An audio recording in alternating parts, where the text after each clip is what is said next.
A couple years ago, I was sitting around with some buddies, and we were talking about, we were talking about doing a film for the fly fishing film tour, and we're trying to decide on the angle that we wanted to go with it. And I'd come up with the idea of the journal. And back then, the angle of the journal was just basically go around Maine and film different, lodges and guides and stuff, and just tell a story. But this past year, I had been guiding several different people from around the country, and even some local people, and it seemed that everyone had a story.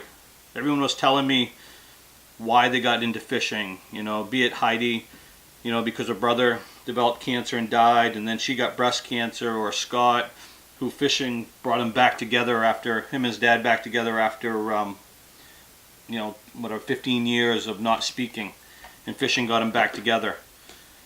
I had a client tell me about a story about, he's from northern Maine, about him and his dad and brother going fishing in some remote lake that his dad grew up fishing on, and they canoed across the lake, and when they got to the spot, there was an old timer casting a fly rod, and they knew the old timer, and the old timer's aunt or sister or somebody was sitting in the bow of the boat knitting while he was casting a fly.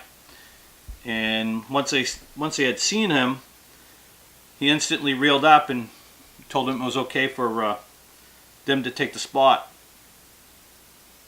And it was early in the morning, but they were getting into the whiskey, and his dad had got into the whiskey, and they weren't, his dad doesn't drink much, so it was hitting him pretty good, and brother and dad were casting spinning rods.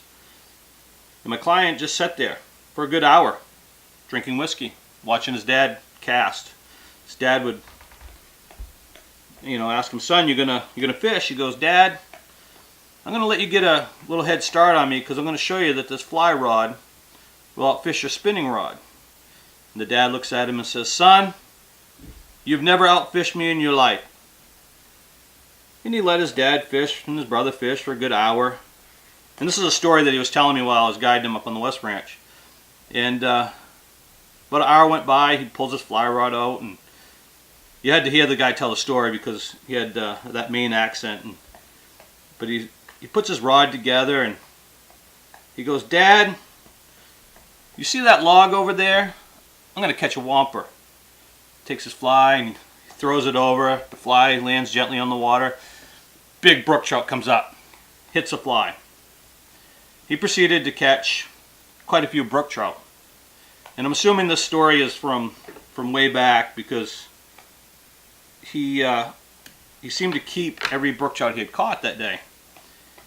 And his dad's watching him catch all this fish, and out of the woods walks a Maine game warden, 2 of them. Waves them over and said, "Boys, how's the fishing today?"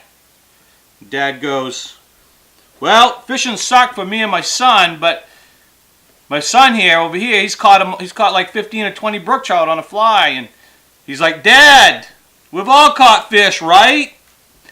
Well, that story and many other stories have kind of got me to change the way I do the journal.